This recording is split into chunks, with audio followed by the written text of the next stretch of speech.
Hello दोस्तों, नमस्कार। स्वागत है आप सभी का आपके अपने परिवार भारतीय रेल बेरोजगारों का अड्डा में। तो technical data of three phase electric locomotive हम लोग आज चर्चा करने वाले हैं। जो इलेक्ट्रिक लोकोमोटिव हैं, पैसेंजर और गुड्स, उनका जो टेक्निकल डाटा है उसके बारे में आज चर्चा करेंगे कि जो मतलब एक बेसिक होता है ना, जो आपको पता ही होना चाहिए। यदि आप एलडीसी देना चाहते हैं तो वो आपको पता होना ही चाहिए। तो चलिए चलते हैं। देखो, तो ये आप देख सकते हैं, technical data of three phase electric locomotive. Technical data of three phase electric locomotive, तो इसके बारे में चर्चा करेंगे। आप वीडियो में अंत तक जरूर बने रहें, क्योंकि ये आप ये समझ लेना, जो एलडीसी एएलपी की तैयारी करने वाले कैंडिडेट हैं उनके लिए वेरी इंपॉर्टेंट टॉपिक है। और जो भी हमारे चैनल के माध्यम से आप लोगों के लिए करवाया जा रहा है, जो मैंने पिछले एमसीक्यू भी करवाए हैं, वो भी वेरी इंपॉर्टेंट एमसीक्यू है। आप लोग उनकी पीडीएफ भी ले सकते हैं। यदि आपको किसी भी टॉपिक की, किसी भी सब्जेक्ट की आपको पीडीएफ चाहिए, इलेक्ट्रिक या डीजल लोकोमोटिव की एमसीक्यू चाहिए, या डिस्क्रिप्शन में जो भी चाहिए, राजभाषा के क्वेश्चन चाहिए, एस्टेब्लिशमेंट रूल वाले आपको चाहिए, जो भी आपको चाहिए, तो पीडीएफ सारी अवेलेबल है। आप डिस्क्रिप्शन बॉक्स में जो मेरा व्हाट्सअप नंबर दिया हुआ है, आप उस पर व्हाट्सअप कर सकते हैं। मैं आपको पीडीएफ अवेलेबल करवा दूंगा वहां से। सारी पीडीएफ चार्जेबल है। जो भी आप पीडीएफ लेंगे उसका चार्ज आपको देना, पे करना पड़ेगा। और यदि आप पे नहीं करते हैं तो आप वीडियो देखिए और अपने हाथ से लिखने का प्रयास करिए, वो सबसे बेस्ट है। चलिए चलते हैं। ये आप देखेंगे, technical data of three phase electric locomotive. तो इसमें आप ये देखेंगे, ये जो लोगो है WAP5 और WAP7 पैसेंजर वर्किंग के लिए, मतलब पैसेंजर लोगो है। मतलब जिसमें पी आ गया तो वो पैसेंजर हो जाएगा, और जिसमें जी आ गया वो गुड्स हो जाएगा, और जिसमें एम आता है वो मिक्स लोगो होता है। जैसे इसमें लिखा हुआ है WAG9 और WAG9H, ये गुड्स लोगो हैं, दोनों के दोनों। तो इनके बारे में चर्चा करने वाले हैं। थ्री फेज लोगों की विशेषताएं, तो ये आप थ्री फेज लोगों की जो भी विशेषताएं होती हैं वो आप लोग देख लीजिए एक बार। डीसी मोटर की तुलना में उतने ही पावर हेतु कम आकार होता है, मतलब इसका आकार कम होता है। उसके बाद में कार्बन ब्रश एवं कंप्यूटरेट होने के से रख रखाव खर्चा कम होता है। जो इसका रख रखाव खर्चा है वो आपका कम होता है। थ्री फेज लोकोमोटिव में का जो खर्चा है वो कम होता है। मोटर काफी मजबूत होने से विश्वसनीयता अधिक होती है। अधिकतम गति तक पूर्ण पावर, मतलब अधिकतम जो इसकी हाईएस्ट स्पीड होती है वहां तक ये पूरे पावर के साथ में चलता है। ओवरलोड क्षमताएं ज्यादा विश्वसनीय होती हैं इसकी। रेटेड वोल्टेज 2180 2180 वोल्ट, जबकि डीसी सीरीज मोटर हेतु 750 वोल्ट है। अतः उतनी ही पावर के लिए करंट कम हो जाने से मोटर का वजन कम हो गया है। तो मोटर का भी वजन कम हो गया है और पावर भी बढ़ गई है। ये चीज है। रीजनरेटिव ब्रेक होने से सीधे सीधे 10 से 15% तक ऊर्जा की बचत होती है। उसके बाद में आगे देखिए, इलेक्ट्रिकल ब्रेकिंग में ट्रैक्शन मोटर का कम वजन होने से पहियों एवं ब्रेक ब्लॉक का घिसाव कम होता है। मतलब ट्रैक्शन मोटर का वजन, ट्रैक्शन मोटर व्हील के बीच में लगी हुई होती है, तो ट्रैक्शन मोटर का वजन कम है, तो पहियों का और ब्रेक का ब्लॉक और उनके उनका जो घिसाव है वो कम होता है। थ्री फेज लोको के फायदे। एडवांटेज ऑफ थ्री फेज लोको। इस लोको का वास्तविक नाम एएबी है, एशिया ब्राउन बोरीबी है। लेकिन इस लोको में सभी traction motor three phase AC, इस लोको में सभी जो ट्रैक्शन मोटर हैं वो three phase AC asynchronous induction type मोटरें लगी होती हैं। डिजिटल डिजिटल इलेक्ट्रॉनिक्स पर ट्रैफिक एफर्ट, ब्रेकिंग एफर्ट को कम ज्यादा करके स्पीड को नियंत्रित किया जा सकता है। मतलब जो ट्रैफिक एफर्ट है, ट्रैक्टिंग एफर्ट है और ब्रेकिंग एफर्ट है, उसको कम ज्यादा किया जा सकता है। स्पीड को, इस उनकी स्पीड को नियंत्रित किया जा सकता है। उसके बाद में विद्युतीय भार स्थानांतरण प्रणाली है। उसके बाद आप देखेंगे बोगी तथा बॉडी के बीच भार परिवर्तन को कम करने हेतु ट्रैक्शन लिंक लगी हुई है। लोको में किसी भी प्रकार का फॉल्ट आने पर स्क्रीन पर फॉल्ट मैसेज आ जाएगा। मतलब यदि लोको में किसी भी प्रकार का फॉल्ट आता है तो उसमें फॉल्ट मैसेज आ जाता है स्क्रीन पर। जो लोगों की कैब में स्क्रीन लगी हुई होती है उसके ऊपर फॉल्ट मैसेज आ जाता है। सिमुलेटेड परिचालन विधि है इसमें, और कॉन्स स्पीड है। उसके बाद में 3 स्टैटिक ऑक्सिलरी कन्वर्टर लगे हुए हैं, 3 स्टैटिक ऑक्सिलरी कन्वर्टर लगे हुए हैं, ये आप लोग ध्यान रखना। 3 स्टैटिक ऑक्सिलरी कन्वर्टर इसमें लगे हुए हैं। उसके बाद में चलिए आगे देखते हैं 3 फेज लोको के फायदे। लोको में आग लगने पर चेतावनी संकेत देता है। क्रू के लिए आरामदायक एवं सुविधाजनक कैब है। इलेक्ट्रॉनिक ब्रेक प्रणाली, थ्री फोल्ड न्यूमेटिक ब्रेक प्रणाली है। इसमें न्यूमेटिक ब्रेक प्रणाली है, स्प्रिंग लोडेड पार्किंग ब्रेक है। ब्रेक को शीघ्र रिलीज के लिए बीपी प्रेशर को निर्धारित समय के लिए 4.5 किलोग्राम प्रति सेंटीमीटर स्क्वायर तक बढ़ाया जाता है तथा प्रतिबंधित दर से 5 किलोग्राम प्रति सेंटीमीटर स्क्वायर तक अपने आप आ जाता है। BCD vigilance control device, vigilance control device BCD. उसके बाद में ट्रैक्शन मोटर है, 3 फेज एसी एसिक्रोन्स इंडक्शन मोटर लगी हुई है। उसके बाद में आप ये देखेंगे डीसी मोटर की तुलना में एसी मोटर की पावर ज़्यादा है एवं आकार काफ़ी कम है। मतलब डीसी मोटर की तुलना में एसी मोटर की पावर भी ज़्यादा है और आकार भी काफ़ी कम है। एसी मोटर में कार्बन ब्रश कंप्यूटरेट एवं आर्मेचर नहीं होने से रखरखाव कम होता है इनका। 3 फेज लोको में अधिकतम गति पर पूर्ण पावर बना रहता है। मतलब 3 फेज लोको में अधिकतम जो इसकी मैक्सिमम स्पीड है उस पर भी पूरा पावर बना रहता है। 3 फेज लोको के मामले में ओवरलोड क्षमताएं ज़्यादा विश्वसनीय हैं। इस लोको में पावर रीजनरेशन उपलब्ध है। रीजनरेटिंग ब्रेक पावर गाड़ी खड़ी होने तक उपलब्ध रहती है। उसके बाद में ये आप देखेंगे मशीन रूम को धूल से मुक्त रखने हेतु सिक्वेलाइजिंग ब्लोअर लगाए गए हैं। मतलब इसमें सिक्वेलाइजिंग ब्लोअर लगाए गए हैं मशीन रूम को धूल से मुक्त रखने के लिए। इस स्मूथ फ्रिक्वेंसी हेतु हार्मोनिक फिल्टर लगाए गए हैं। स्मूथ फ्रिक्वेंसी हेतु हार्मोनिक फिल्टर लगाए गए हैं। ये हार्मोनिक फिल्टर लगाए गए हैं स्मूथ फ्रिक्वेंसी हेतु। उसके बाद में डायग्नोस्टिक लोगों में फॉल्ट आने पर आवश्यक आवश्यक निर्देश सहित डिस्प्ले होते हैं। मतलब यदि कोई फॉल्ट आता है तो जो निर्देश हैं वो डिस्प्ले पे आप लोगों को दिखा दिए जाते हैं। फॉल्ट और लोगों में पैरामीटर मेमोरी में सेव हो जाने पर लोगों में अनुरक्षण की मदद मिलती है। नेक्स्ट है ये कैब में अधिक जगह होने से बेहतर कंफर्ट का अनुभव होता है। सिमुलेशन मोड में बिना पेन तो उठाए लोगों के सभी फंक्शन की जांच की जा सकती है। मतलब पेन तो उठाए बगैर भी सारे फंक्शनों की जांच की जा सकती है। सारे न्यूमेटिक उपकरण एक जगह न्यूमेटिक पैनल पर लगे हों। ये वेरी इंपॉर्टेंट है, आप ये ध्यान रखना, सारे न्यूमेटिक उपकरण एक जगह न्यूमेटिक पैनल पर लगे होते हैं 3 फेज लोको में। कंप्रेशर अंडर फ्रेम में लगे हैं। इसके जो कंप्रेशर हैं 3 फेज लोको के वो अंडर फ्रेम में लगे हुए हैं। अंडर फ्रेम होता है बोगी कंपार्टमेंट के नीचे। बोगी कंपार्टमेंट के नीचे नहीं, वो अंडर फ्रेम आपका जहां आपकी ट्रैक्शन मोटरें और ये चीजें लगी हुई होती हैं वो आपका पूरा अंडर फ्रेम होता है। उसके बाद में technical data of 3 phase electric locomotive, ये इंपॉर्टेंट है, ये आप लोग जरूर देखें।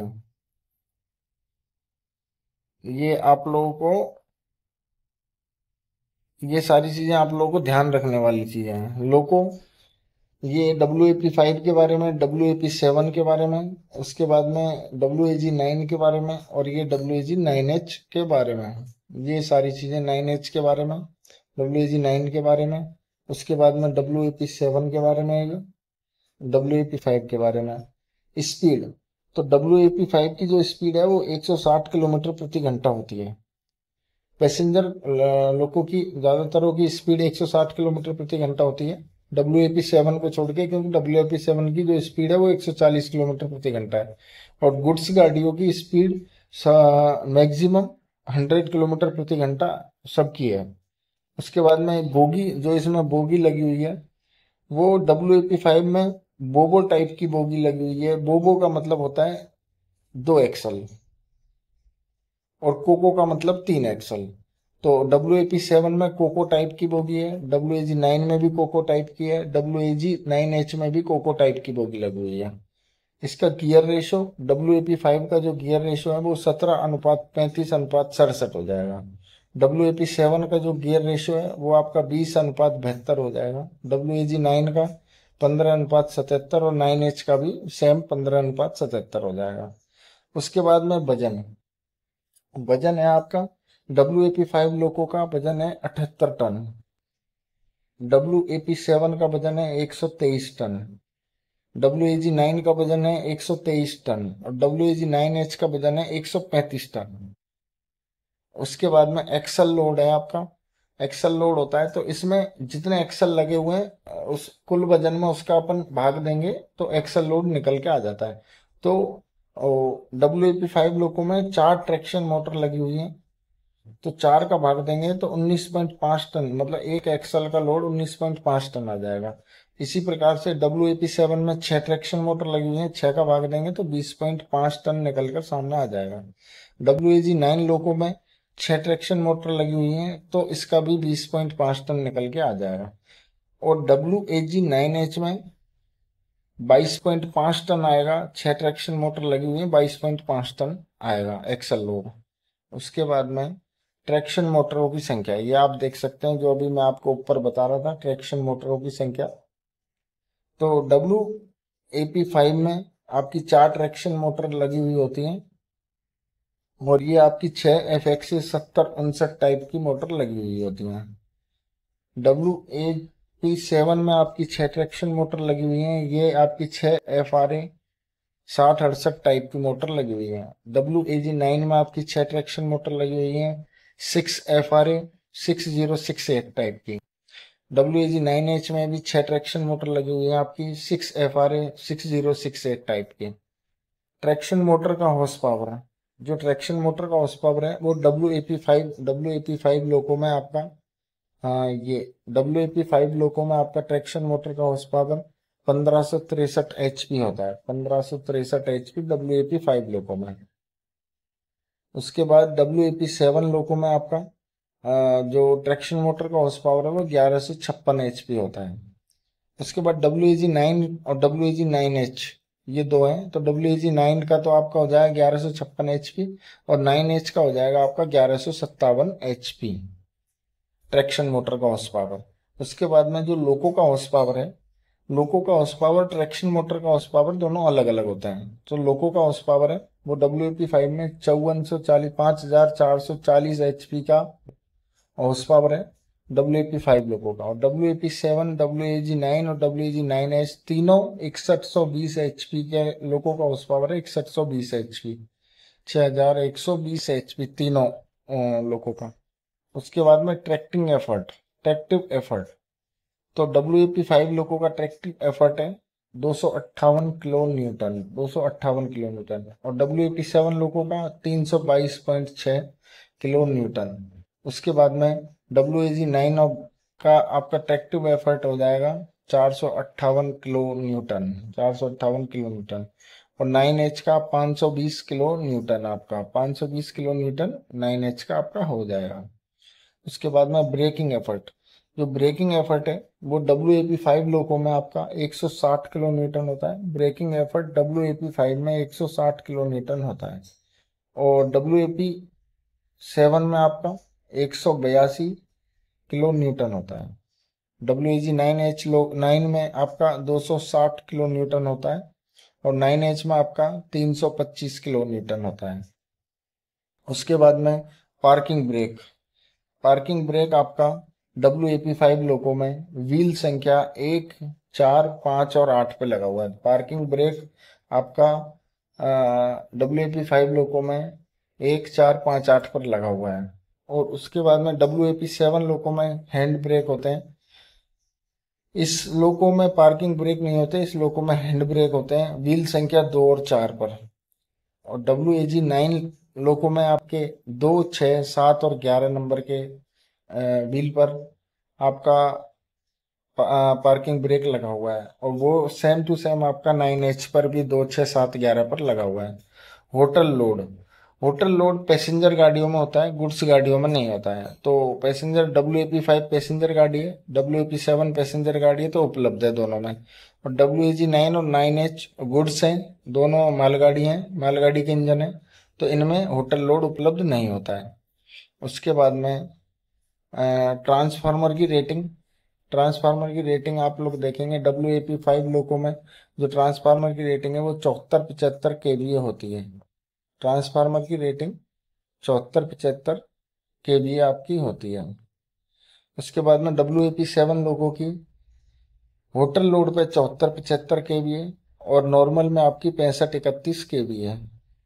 उसके बाद WAG9 में आपकी 65-31 KVA और WAG9H में भी आपकी 65-31 KVA है।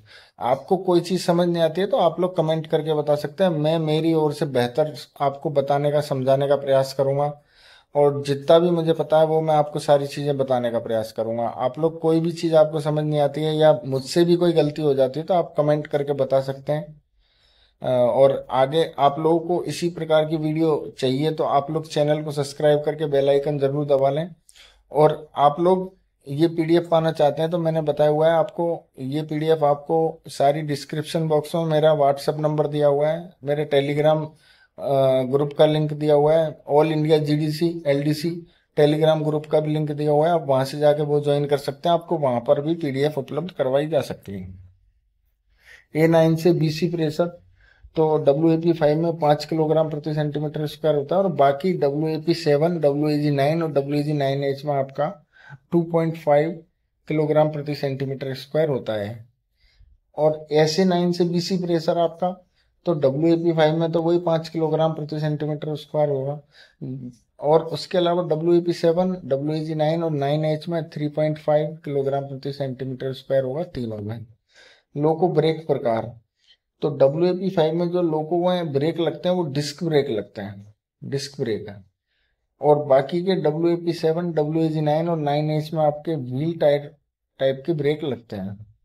उसके बाद में MR और AR टैंक की संख्या, तो जो WAP5 लोको है उसमें आपके MR टैंक 3 होते हैं और AR टैंक आपका 1 होता है। MR टैंक 3 और AR टैंक 1 होता है। WAP7 लोगों में आपके MR tank 2 AR tank 1। WAG9 में आपका MR tank 2 AR tank 1। WAG9H में आपके MR टैंक 2 AR टैंक 1। उसके बाद में MR टैंक और AR टैंक की क्षमता, तो WAP5 लोगों में MR टैंक की और AR टैंक की क्षमता आपकी 240 लीटर होती है प्रत्येक की। उसके बाद में WAP7 लोगों में आपकी MR टैंक की क्षमता 450 लीटर और एयर टैंक की क्षमता आपकी, AR टैंक की क्षमता आपकी 240 लीटर होती है। ऐसे ही WAG9 में आपकी 450 लीटर MR टैंक की क्षमता और 240 लीटर AR टैंक की क्षमता। इसी प्रकार 9H में आपकी 450 लीटर MR टैंक की क्षमता और 240 लीटर आपकी AR टैंक की क्षमता। इसी प्रकार के और आप टॉपिक पाना चाहते हैं, मैं सारी चीज़ें आपको धीरे धीरे जो LDC में जो भी टॉपिक से क्वेश्चन आए हैं हमारी एग्जामों में और आगे आप लोगों के एग्जामों में आने वाले हैं, मैं सारा डाटा आपको पढ़ाने वाला हूँ, MCQ भी कराने वाला हूँ, इसके टॉप MCQ क्वेश्चंस भी आपको कराने वाला हूँ। तो आप लोग जुड़े रहें भारतीय रेल बेरोजगार अड्डा परिवार से और वीडियो को लाइक शेयर करना बिल्कुल नहीं भूलें, अपने भाइयों तक पहुंचाएं और आपके पास जो GDC LDC के ग्रुप हैं आप उनमें भी शेयर करें, जिससे जो भी भाई जिसको भी मदद मिल सके आपके लिए बेहतर ही होगा। चलिए मिलते हैं आपसे अपने नेक्स्ट वीडियो में एक नए टॉपिक के साथ में, तब तक के लिए जुड़े रहिए आप भारतीय रेल बेरोजगार अड्डा परिवार से। धन्यवाद। भारत माता की जय। जय श्री राम।